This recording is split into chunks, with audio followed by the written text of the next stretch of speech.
एक दिन थुंग थुंग दारू पीते पीते अपनी बीवी और बच्चे के साथ ससुराल से घर लौट रहा था। थुंग थुंग एक देवड़ा था, फिर भी थुंग थुंग को दारू पीते देखकर उसकी पत्नी कभी कुछ नहीं बोलती थी, क्योंकि थुंग थुंग भले ही देवड़ा हो लेकिन कभी अपनी बीवी बच्चे को भूखा नहीं सोने देता था। वह अपनी बीवी और बच्चे से बहुत प्यार करता था और थुंग थुंग देवड़ा बना ही इसलिए था क्योंकि वह एक गरीब किसान था। उसे हमेशा एक ही बात सताती रहती थी, अगर कभी फसल अच्छी नहीं हुई तो क्या होगा, और अगर उसे कुछ हो गया तो उसकी बीवी बच्चे का क्या होगा। इसी बेकार टेंशन की वजह से थुंग थुंग देवड़ा बन गया था। लेकिन जिस गांव में थुंग थुंग रहता था उस गांव में एक पुराना राज था। उस गांव के बाहर एक पुरानी हवेली थी और उस हवेली के अंदर एक बड़ा सा आईना रखा था जिसके अंदर सिर्फ काला अंधेरा था। लोग कहते थे वह आईना चेहरा नहीं नियत देखता है और उसी का भविष्य दिखाता है। और कहते हैं कि बहुत साल पहले एक आदमी जब उस आईने के पास गया तो आईने ने उसे अपने अंदर खींच लिया था। इसीलिए सालों से किसी ने न उस हवेली में घुसने की और न ही उस आईने में झांकने की हिम्मत की थी।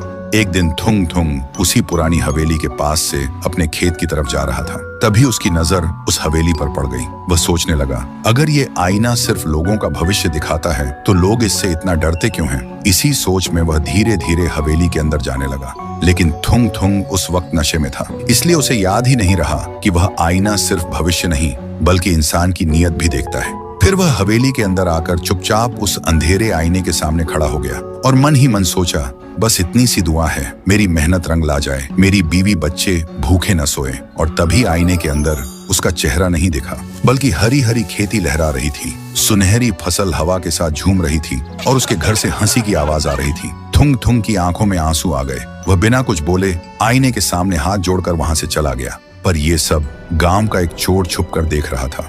ये सब देखते ही उसके मन में लालच आ गया। वह सोचने लगा, गांव वाले झूठ बोलते हैं, ये आईना तो जादुई है जो लोगों का भविष्य उजाला करता है। शायद इसलिए गांव वाले सच छुपा रहे हैं ताकि सिर्फ वही अपना पेट भर सकें।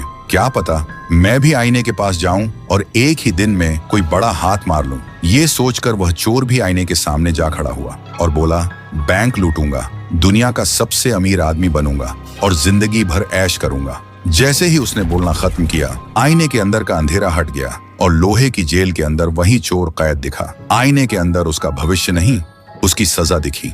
ये देखते ही चोर का शरीर कांपने लगा। वह गुस्से से चिल्लाया, झूठ है, सब झूठ है, और गुस्से में आईना तोड़ने लगा। लेकिन तभी आईना हिलने लगा और एक ही झटके में उस चोर को अपने अंदर खींच लिया। तो दोस्तों, भविष्य देखने के लिए किसी जादुई आईने की जरूरत नहीं होती। सच तो ये है कि इंसान की नीयत और उसके कर्म ही उसका असली आईना होते हैं।